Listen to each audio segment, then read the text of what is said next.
Esta é a Voz da Profecia, uma mensagem de fé e esperança que anuncia a volta do Senhor. Alegre-se, porque ainda dentro de pouco tempo, aquele que vem virá e não tardará. Anjos se reúnem ante o trono do Senhor, vestidos para a guerra, pois o fim chegou. Na terra os quatro ventos foram soltos para dizer que o dia do Senhor se aproximou.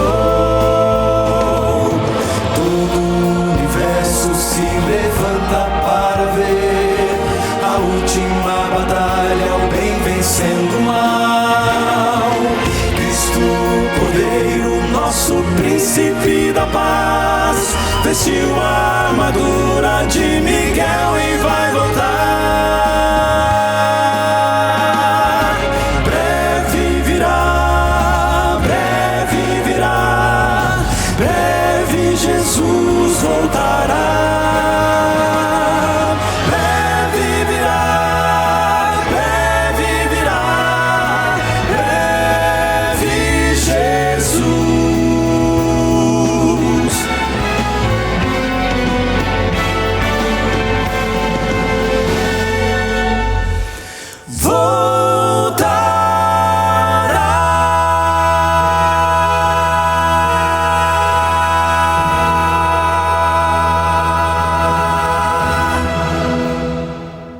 Bendito seja o nome do Senhor, porque o Senhor é bom e a sua misericórdia dura para sempre.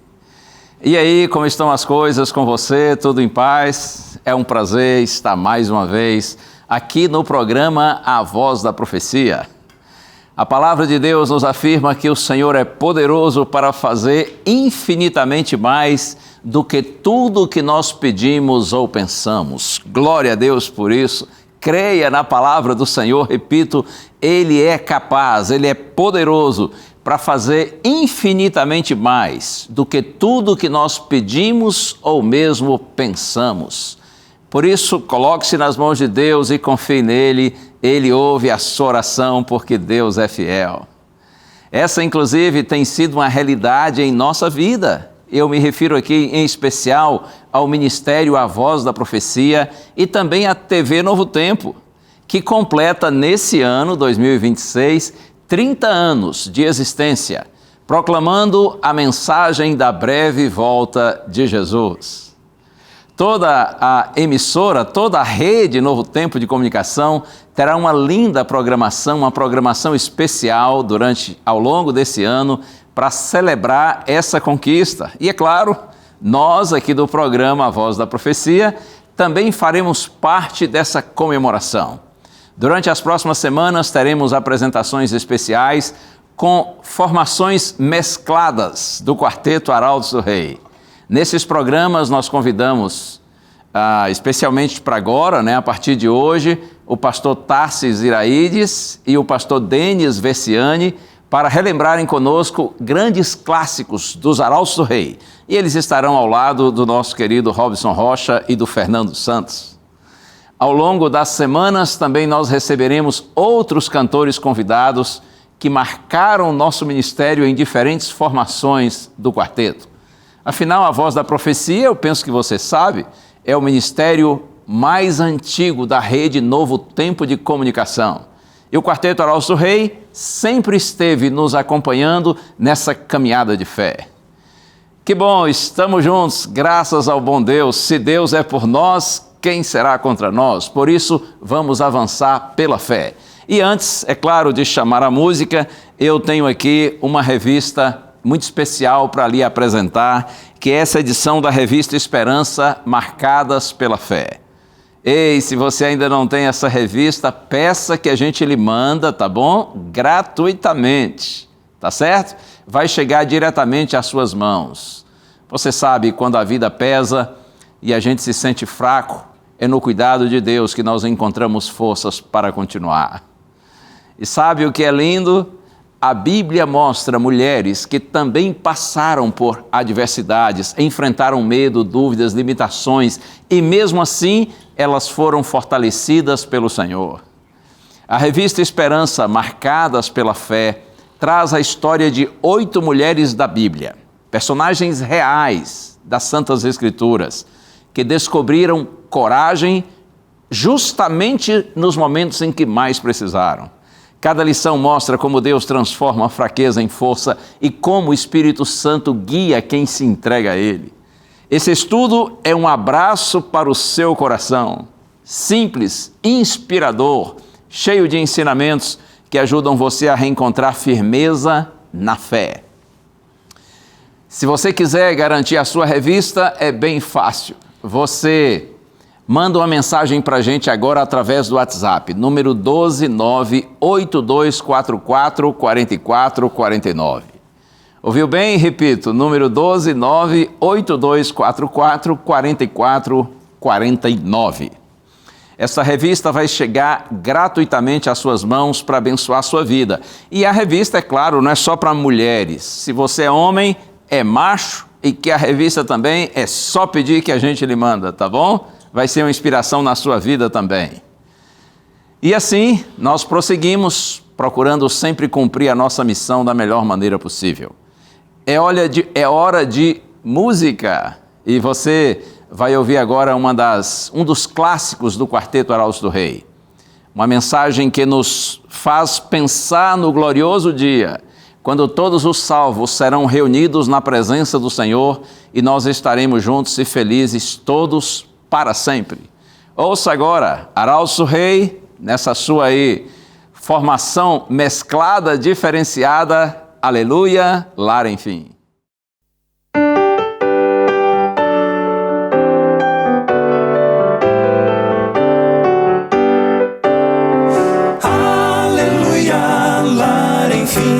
Os remidos irão entrar, felicidade encheu o céu, pois pecado não há mais.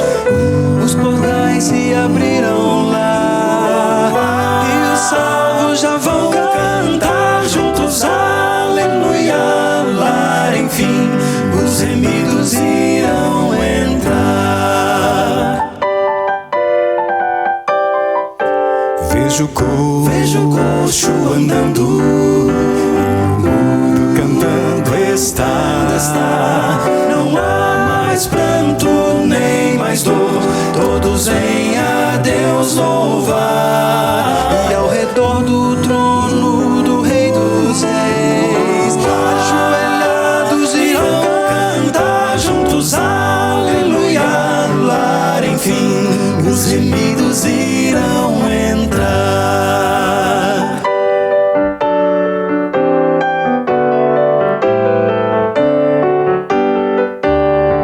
Aleluia, posso ouvir vozes de anjos a cantar, o canto de Moisés ali ecoando pelo ar.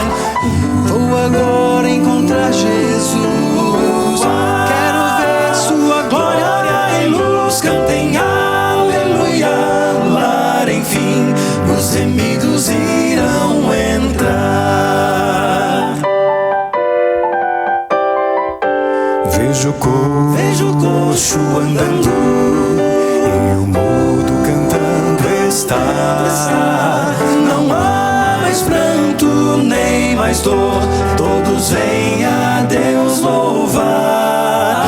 E ao redor do trono do Rei dos Reis, ajoelhados irão cantar juntos, aleluia, louvem a Cristo, aleluia, não há mais dores, aleluia, lá enfim, os remidos irão entrar, e os remidos terão seu lar. Sim, terão seu lar.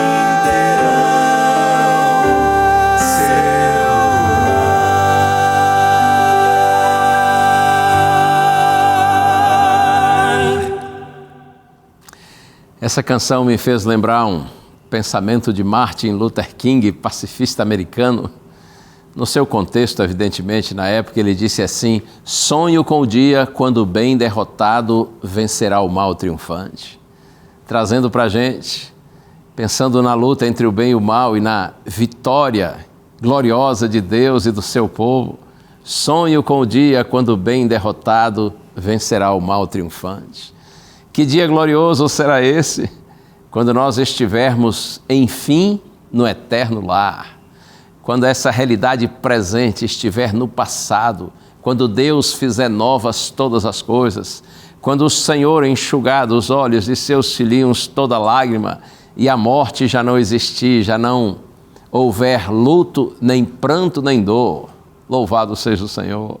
Tomara que quando esse dia chegar, estejamos lá, celebrando na presença do Senhor a nossa eterna salvação. Hora do intervalo, mas por favor, fica aí. Eu já volto para juntos nós refletirmos na palavra de Deus, que é o centro do nosso programa. Ele vai fazer de mim um vencedor. Não importa quem eu fui ou quem eu sou.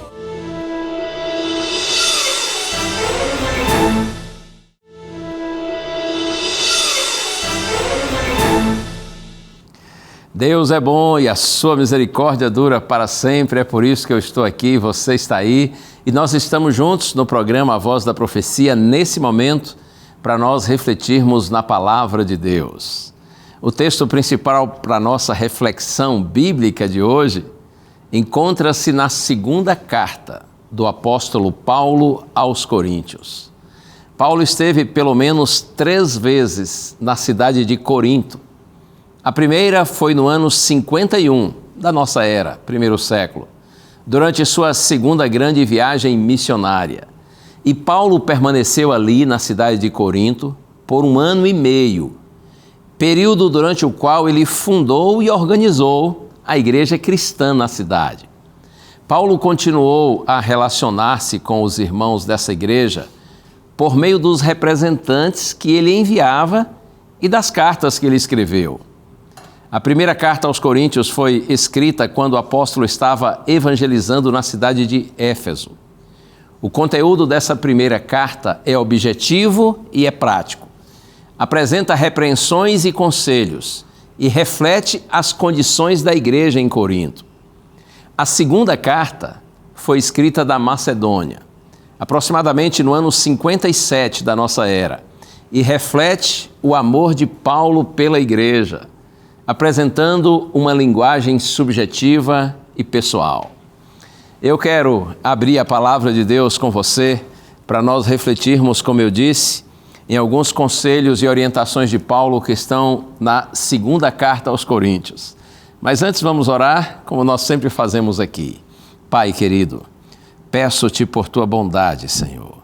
Ilumina-me e todos que estão participando dessa oração comigo, para que ao abrirmos e estudarmos tua palavra, Senhor, nós possamos compreendê-la corretamente e que essa mensagem seja força para os que estão fracos, seja esperança para os que estão desanimados, seja a manifestação do teu poder para a nossa vitória. Nós te pedimos no nome santo de Jesus. Amém. Amém. Muito bem, vamos à palavra. Eu disse segunda carta de Paulo aos Coríntios e vamos logo aqui no comecinho, capítulo 1, versos 1 e 2.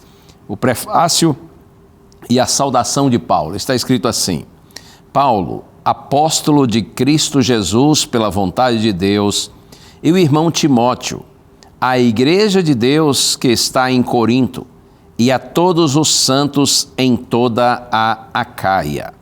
Que a graça e a paz de Deus, nosso Pai, que a graça e a paz de Deus, nosso Pai, e do Senhor Jesus Cristo estejam com vocês.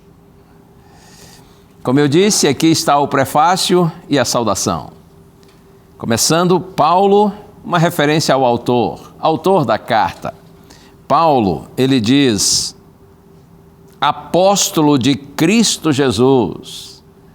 A palavra apóstolo significa aquele que é enviado. um representante, um porta-voz, apóstolo pela vontade de Deus em Cristo Jesus. Veja que a ideia de Paulo é clara. Ele não está escrevendo como os falsos mestres faziam, agindo por vontade própria. Paulo deixa claro que ele está escrevendo, que ele está orientando a igreja pela vontade de Deus. E ele está escrevendo a igreja de Deus, também fundada pela vontade de Deus. E ele diz a todos os santos. Esse termo santo ou santos é usado para designar fiéis cristãos, gente separada do mundo e cuja vida é consagrada a Deus.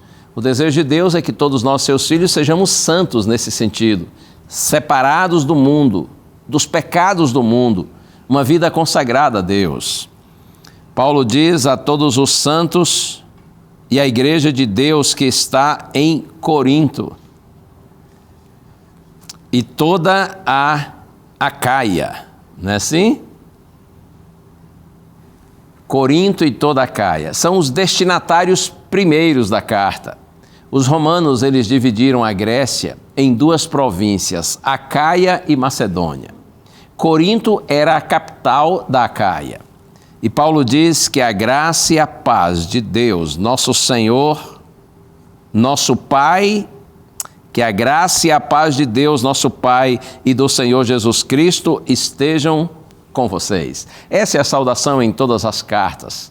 Graça que perdoa os pecadores arrependidos e paz que guarda o coração e a mente firmes em Cristo. Agora vamos aos versos 3 a 5. Bendito seja o Deus e Pai de nosso Senhor Jesus Cristo, o Pai de misericórdias e Deus de toda consolação. É Ele que nos consola em toda a nossa tribulação, para que pela consolação que nós mesmos recebemos de Deus, possamos consolar os que estiverem em qualquer espécie de tribulação. Porque assim como transbordam sobre nós os sofrimentos de Cristo, assim também por meio de Cristo transborda o nosso consolo. Paulo glorifica o Senhor. Atribui louvor ao Deus de misericórdia e de toda consolação, aquele que nos consola na tribulação, isto é, na angústia, na aflição, para que nós consolemos outros que vivem em situação parecida. Os sofrimentos nesse mundo de pecado e maldição, eles são inúmeros. Como diz o apóstolo, eles transbordam. E você sabe bem do que estou falando. Mas por meio de Cristo, transborda também o nosso consolo. Oh, isso é ótimo, isso é maravilhoso. Em outras palavras, não faltam sofrimentos aqui. No entanto, não podemos nos queixar, porque não falta consolo para os filhos de Deus. Vamos agora ao capítulo 2 da segunda carta de Paulo aos Coríntios. E eu quero ler com você os versos 14 e 15. Na minha Bíblia está escrito assim: Graças, porém, a Deus, que em Cristo sempre nos conduz em triunfo e por meio de nós manifesta a fragrância do seu conhecimento em todos os lugares. Porque nós somos para com Deus o bom perfume de Cristo, tanto entre os que estão sendo salvos, como entre os que estão se perdendo. Posso ler também o verso 16. Para com estes cheiro de morte para morte, para com aqueles aroma de vida para vida. Quem, porém, é capaz de fazer estas coisas? Paulo apresenta a sua gratidão a Deus pela vitória. O triunfo não é dele e de seus colaboradores. O triunfo é de Deus.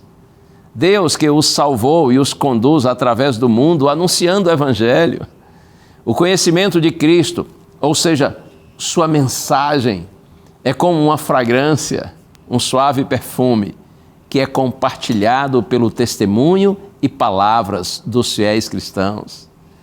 O Evangelho era o perfume, entre aspas, o Evangelho era o perfume preferido de Paulo. Os salvos são aqueles que o apreciam, os perdidos são aqueles que o rejeitam. E por isso eles são responsáveis pela perda da sua própria salvação. Significa que a pregação do Evangelho nunca deixa a pessoa na mesma situação em que a encontra. O Evangelho quebranta ou endurece. O Evangelho separa ou reconcilia. Cristo é vida ou morte para as pessoas, conforme elas o aceitam ou o rejeitam. Pedro também diz isso. Primeira carta de Pedro, capítulo 2, versos 7 e 8. Portanto, para vocês, diz Pedro, os que creem, esta pedra, referindo-se a Jesus, é preciosa. Mas para os descrentes, é pedra de tropeço. Veja que tudo depende da nossa resposta individual ao Evangelho. Esse perfume pode ser cheiro de vida ou cheiro de morte. Acho que uma reflexão pertinente agora. Qual tem sido a sua reação diante do conhecimento de Cristo? Qual tem sido a sua reação diante do Evangelho que lhe tem sido apresentado? O Evangelho está contribuindo para a sua salvação ou para a sua condenação? Para a sua santificação ou para o endurecimento do seu coração? Tudo depende da maneira como nós temos reagido diante do conhecimento de Cristo, diante do Evangelho que nos é apresentado. E o meu desejo, é claro, é que pela graça de Deus, você e eu, nós todos, sejamos cada dia mais sensíveis a esse bendito Evangelho, essas boas novas de salvação que nos têm sido apresentadas. Vamos avançar no texto, agora capítulo 3 da segunda carta de Paulo aos Coríntios, vou ler os versos 5 e 6. Não que por nós mesmos sejamos capazes de pensar alguma coisa, como se partisse de nós. Pelo contrário, a nossa capacidade vem de Deus, o qual nos capacitou para sermos ministros de uma nova aliança, não da letra, mas do Espírito, porque a letra mata, mas o Espírito vivifica.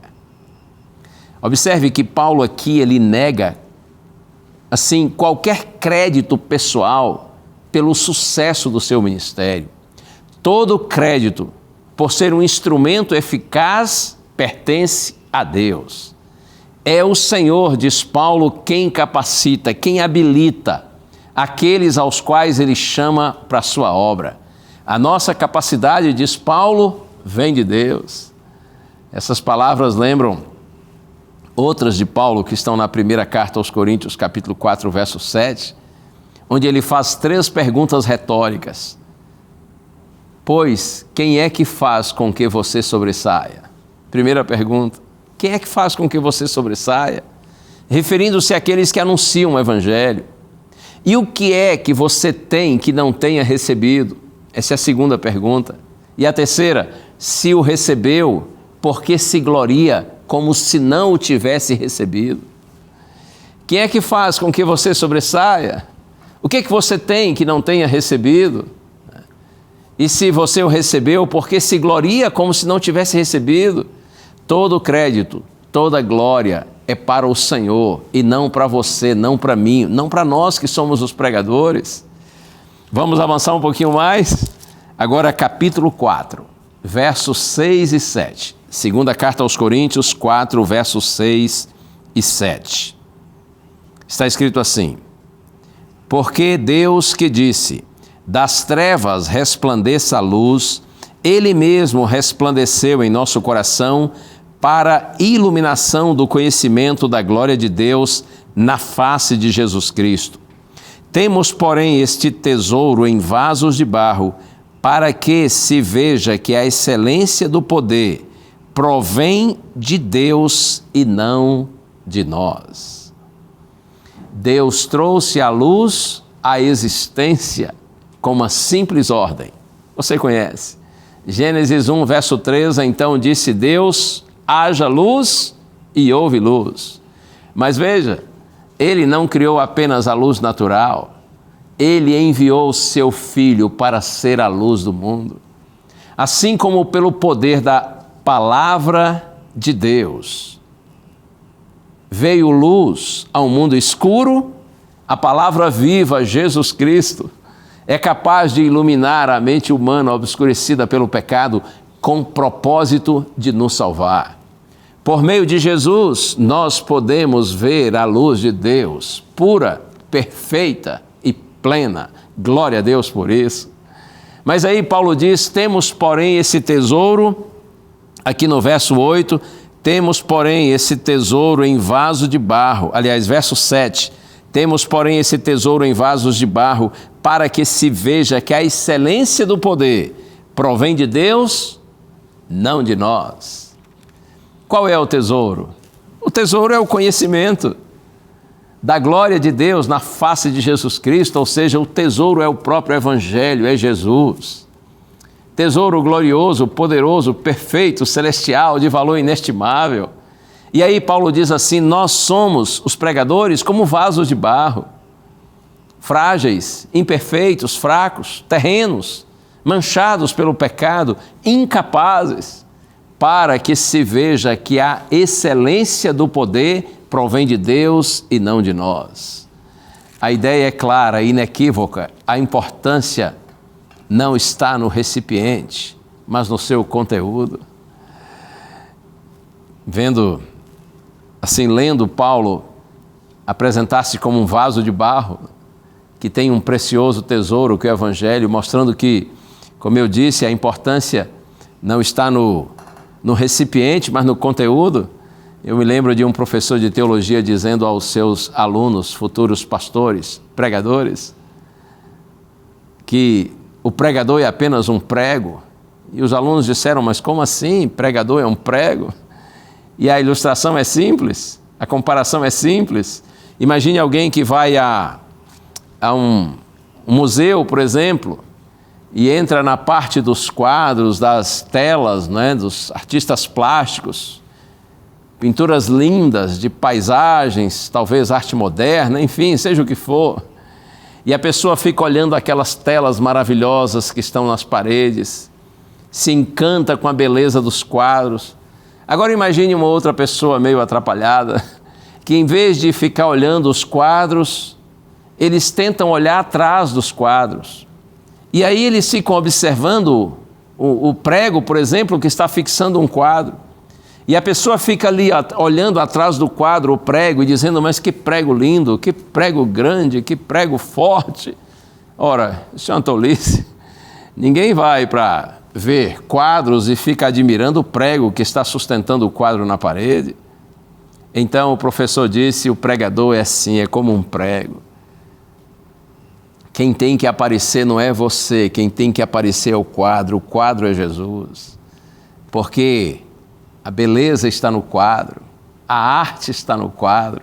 As pessoas devem ver o quadro e se encantar com o quadro. O prego fica lá atrás, cumprindo sua missão importante, que é sustentar o quadro, mantê-lo na posição certa, na altura correta, para que todos possam admirar o quadro, se encantar com o quadro, com a beleza da arte. O pregador é apenas um prego. Quem precisa aparecer é o quadro. Jesus é o quadro. Essa também é a ideia de Paulo. Jesus é o tesouro. O pregador é apenas um vaso de barro. Importante, claro, útil sim, mas o tesouro é Jesus. É para Jesus que as pessoas precisam olhar. Quero avançar um pouco mais com você. Aqui mesmo no capítulo 4 da segunda carta de Paulo aos Coríntios, agora tem um ponto que é central em nossa reflexão de hoje. Segunda carta de Paulo aos Coríntios, capítulo 4, versos 8 e 9. Olha na sequência o que Paulo vai dizer. Em tudo somos atribulados, porém não angustiados. Ficamos perplexos, porém não desanimados. Somos perseguidos, porém não abandonados. Somos derrubados, porém não destruídos. Aqui nós temos 4 pares de contrastes que indicam a fragilidade humana e a excelência do poder divino. Primeiro, Paulo diz, como eu li no verso 8, em tudo somos atribulados, porém não angustiados, ou não esmagados, numa outra versão. Nesse mundo as tribulações, aflições são inevitáveis, mas Paulo diz, atribulados, porém não angustiados. E por que não? Porque Jesus disse que nós não devemos permitir que as circunstâncias que as aflições desse mundo determinem a qualidade de nossa vida, mas que a sua paz em nós seja permanente e soberana. João 16, verso 33, o mestre diz: falei estas coisas, para que em mim vocês tenham paz. No mundo vocês passam por aflições, disse Jesus, mas tenham bom ânimo, tenham coragem, eu venci o mundo. Você compreende a mensagem, não é? Jesus está dizendo assim: no mundo as aflições são inevitáveis, porque esse é um mundo de pecado, de maldade. Mas em mim vocês podem ter paz. E se vocês têm a minha paz, vocês vão superar as aflições do mundo, porque a minha paz é maior, é mais forte, é mais permanente do que as aflições desse mundo. Tenham bom ânimo. Do jeito que eu venci, se vocês têm a minha paz no coração, vocês também vencerão o mundo. Alguém disse: o sofrimento é inevitável, a desgraça é opcional. Além do mais, nós cristãos sabemos que as tribulações são permitidas por Deus para o nosso bem, para o nosso crescimento, para o nosso amadurecimento em nossa caminhada cristã, para a nossa aprendizagem.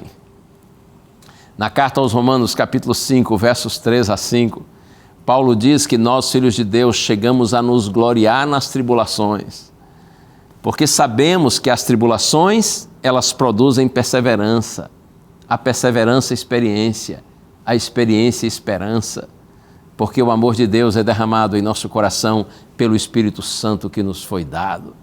Não é lindo pensar nisso?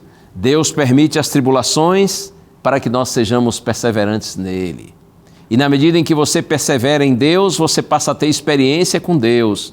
E a sua experiência com Deus produz em você esperança.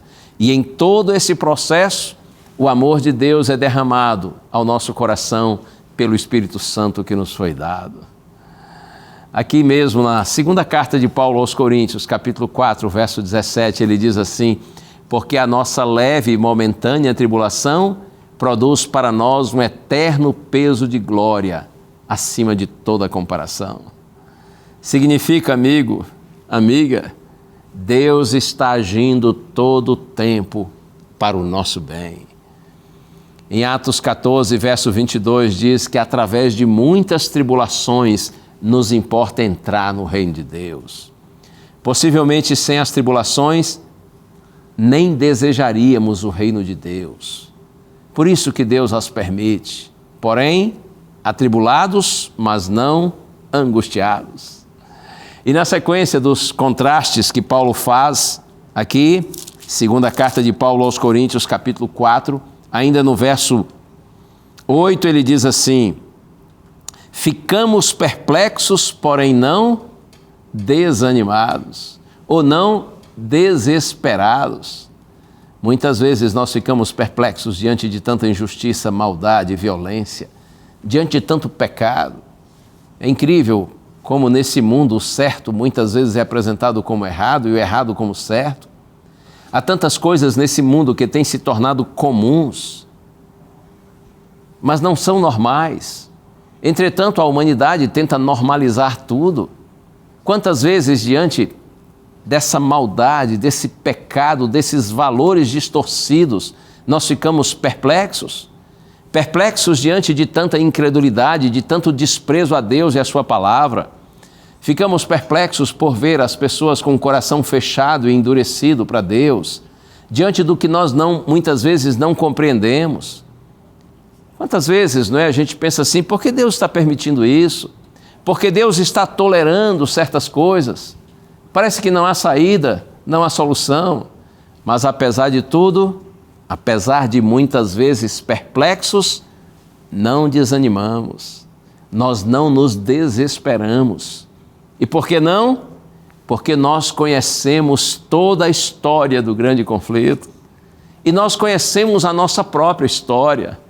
Nós sabemos de onde viemos, nossa origem.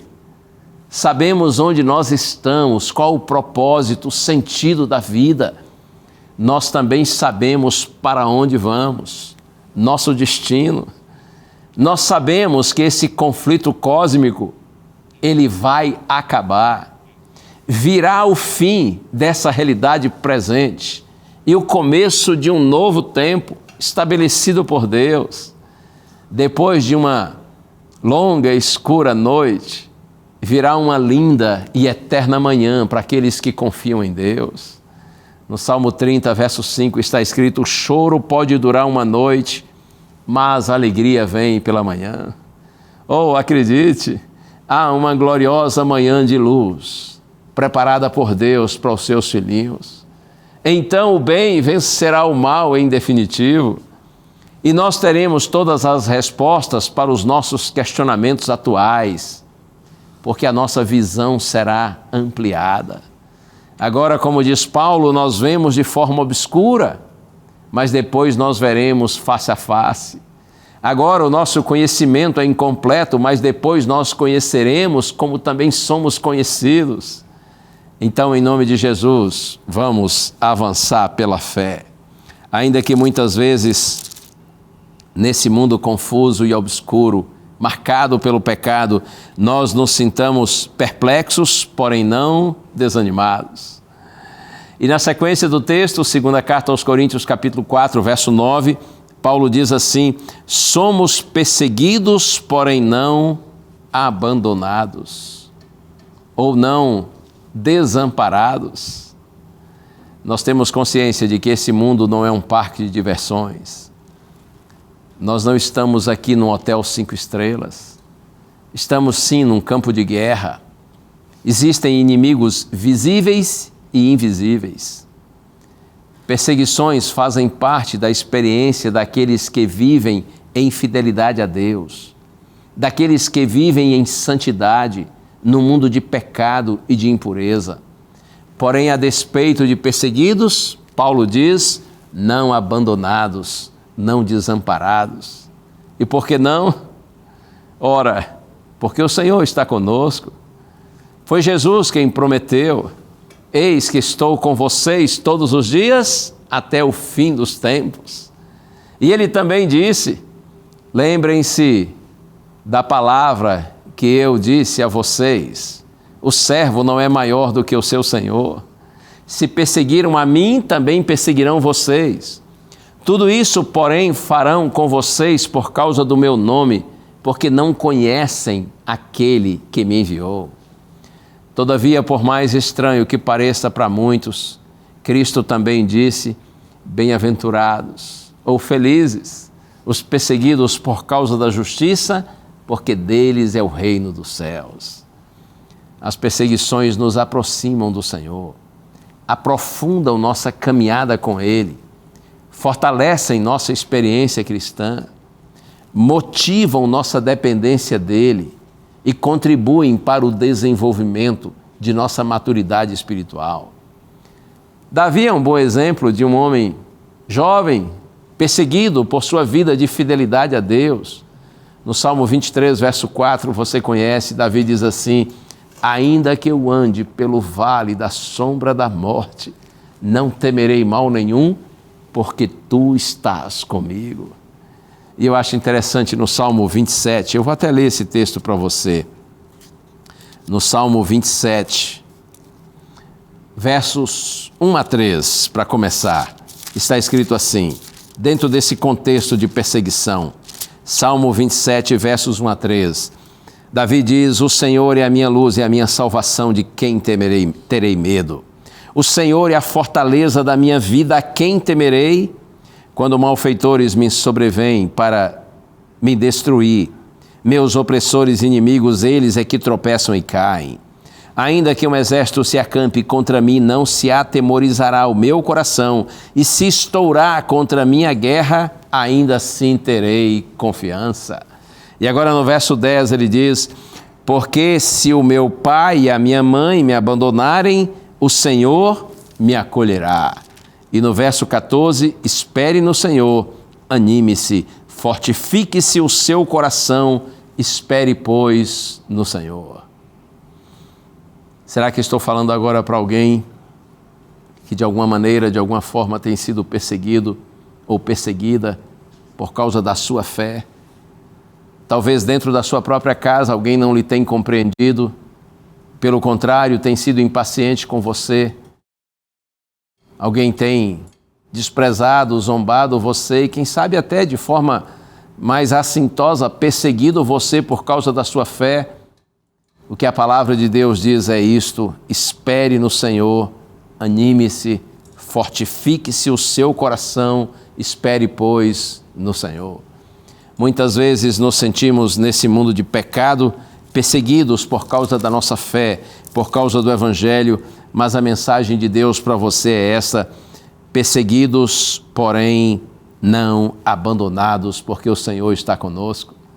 E o último contraste que Paulo faz na segunda carta aos Coríntios, capítulo 4, verso 9, ele diz assim: somos derrubados, porém não destruídos ou não abatidos. Derrubados como um homem derruba ao chão seu oponente em combate pessoal. Muitas vezes nós somos vencidos pelo mal, mas não desistimos de lutar pelo bem. Alguém disse: herói não é aquele que sempre vence, mas aquele que, mesmo caído no pó da derrota, conserva o ânimo para a luta. Ou, acredite, a grande vitória do nosso inimigo não acontece quando ele nos derruba, mas quando nos convence que nós não podemos mais nos erguer, nos levantar. Saiba, porém, que mais forte do que o inimigo que nos derruba é o Senhor que nos levanta. Não existe caso perdido para Deus, oh glória, Deus seja louvado. Assim nós podemos até ser derrubados, porém não destruídos, não abatidos. E por que não? Porque nem mesmo a morte pode nos separar do amor de Deus que está em Cristo Jesus, nosso Senhor. Aqui mesmo na segunda carta de Paulo aos Coríntios, capítulo 4, verso 14, Paulo diz: sabendo que nem a morte pode nos separar do amor de Deus que está em Cristo Jesus, nosso Senhor. A morte não é o fim. A sepultura não é a nossa morada definitiva. O nosso lar eterno será na casa do nosso Pai eterno. Nós estaremos com Ele para sempre. No Evangelho de João, capítulo 11, versos 25 e 26, Jesus diz essas palavras poderosas: eu sou a ressurreição e a vida. Quem crê em mim, ainda que morra, viverá.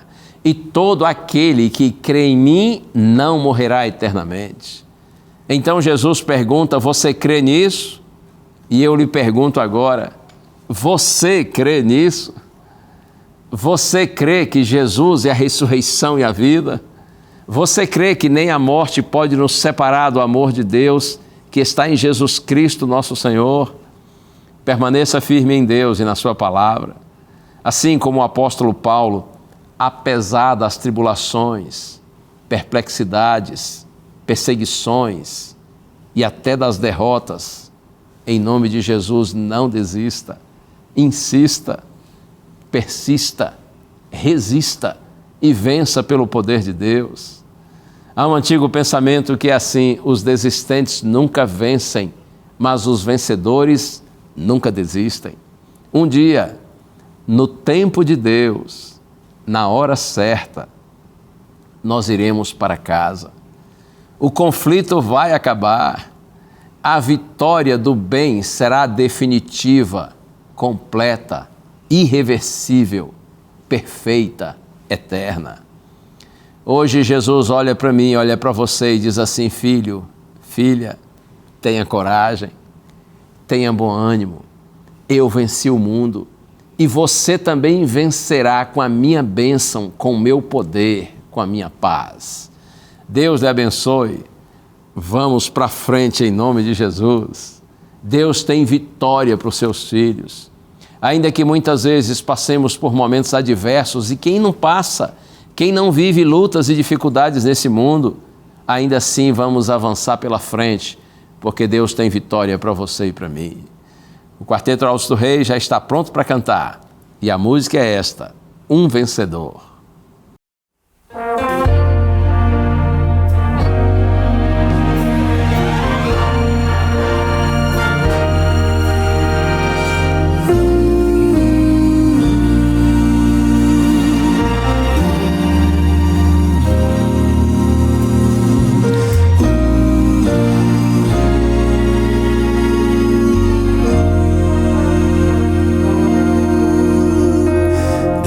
Deus nos tem chamado e com amor guiado, tem nos motivado a prosseguir,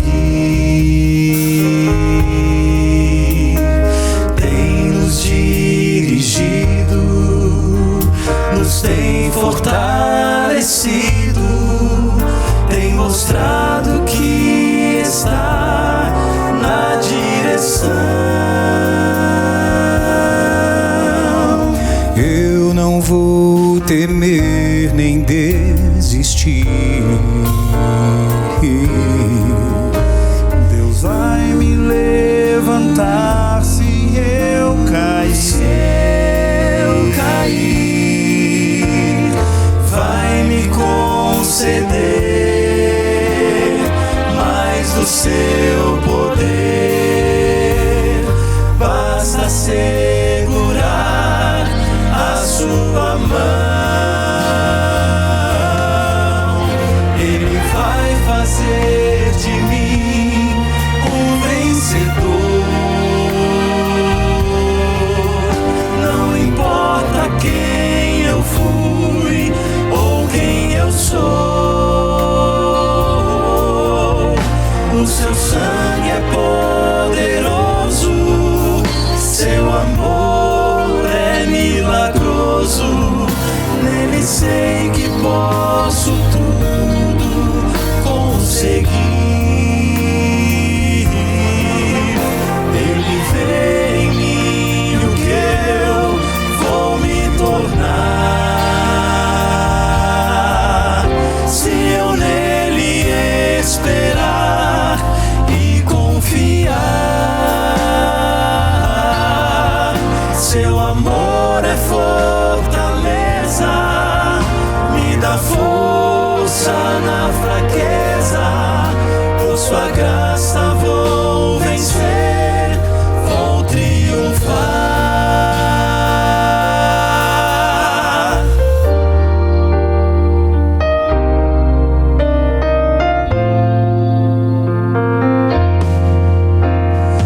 Olhe ao seu lado e veja com cuidado quantas vidas Deus já transformou. Foram destruídas, mas hoje estão erguidas. São troféus do seu amor e seu poder. Não duvide se alguém disser que transportou montanhas pela fé. A fé, um poder assim Deus nos prometeu. Se você quiser, pode ser seu. Ele vai fazer de mim um vencedor. Não importa quem eu fui ou quem eu sou,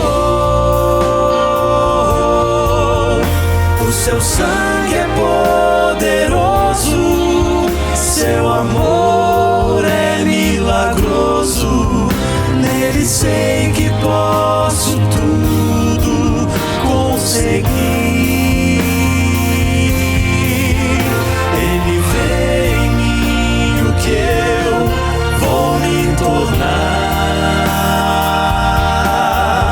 se eu nele esperar e confiar.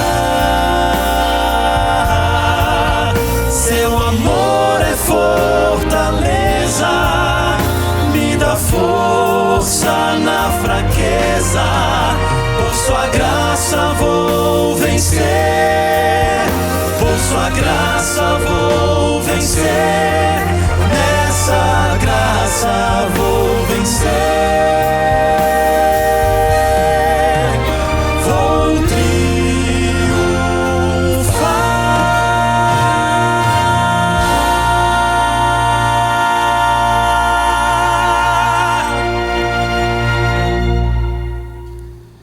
Não por acaso eu estou aqui e o Quarteto Arautos do Rei também. Nós estamos aqui com essa mensagem hoje para você. Você que tem passado lutas, dificuldades, vivido problemas difíceis. Você que muitas vezes se sente desanimado, desanimada. Você sente vergonha pelos seus próprios erros, pelos seus fracassos. Deus está nessa hora dizendo para você, meu amigo, minha amiga, que por sua graça e pelo seu poder você pode sim ser um vencedor, uma vencedora. Mas você não pode desistir dele, você precisa permanecer nele. Mesmo fraquinho, mesmo fraquinha do jeito que você é, se você permanecer nele, a sua vitória nele está assegurada. Porque assim, todos os que um dia fracassarão, todos que se perderão, eles vão se perder, eles vão fracassar não porque Deus desistiu deles, mas porque eles desistiram de Deus. O que o Senhor está dizendo para você nessa hora é: filho, filha, não desista de mim, porque eu não desisto de você. Você é fraco, você é fraca, mas eu sou forte e eu posso fortalecer você para que você vença. Então vamos juntos, estamos juntos nessa caminhada. Vamos permanecer unidos até que a sua vitória, pelo meu poder, seja completa. Eu quero, antes de orar, ler somente esse texto que está aqui no profeta Isaías, capítulo 40, a partir do verso 28. Está escrito assim: será que você não sabe, nem ouviu, que o eterno Deus, o Senhor, o Criador dos confins da terra, nem se cansa, nem se fatiga? A sabedoria dele é insondável. Ele, ouça bem isso, ele, o Senhor, fortalece o cansado e multiplica as forças ao que não tem nenhum vigor. Os jovens se cansam e se fatigam, e os moços de exaustos caem. Mas os que esperam no Senhor renovam as suas forças, sobem com asas como águias, correm e não se cansam, caminham e não se fatigam. Os que esperam no Senhor, está escrito, renovam as suas forças, sobem com asas como águias, correm e não se cansam, caminham e não se fatigam. Nossa força está no Senhor. Deus lhe abençoe, que a despeito de todas as lutas dessa realidade presente, assim como o apóstolo Paulo, e tantos outros homens de Deus do passado, e tantos outros homens e mulheres de Deus do presente, contemporâneos nossos, que nós sigamos esses bons exemplos e permaneçamos firmes na fé, porque Deus tem vitória para aqueles que dele não desistem. Eu desejo a bênção do Senhor sobre você e sobre a sua casa, e que no dia glorioso, quando todos os salvos forem declarados vitoriosos, diante do mundo e do universo, que estejamos todos lá, entre eles, celebrando a nossa vitória completa em Deus. Vamos orar? Bendito Pai, seja por tudo glorificado o Teu nome, Senhor. Como é bom saber que no meio das perseguições, tribulações, perplexidades e tantas infelicidades desta vida, nós não estamos sozinhos, porque Tu estás conosco, estás nos guiando para a vitória completa. Eu te peço, Pai, conforta e fortalece todos que agora estão em oração comigo, para que nenhum de nós desista dessa caminhada até que a nossa vitória no Senhor seja completa. Peço-te e te agradeço, Senhor, em nome de Jesus. Amém. Amém. Deus abençoe você, Deus abençoe sua vida, Deus lhe dê vitória, e se o Senhor permitir, se Ele permitir, a gente se vê semana que vem. Termino, como sempre, dizendo que a voz é nossa, mas a palavra é de Deus. Um abraço. Tchau.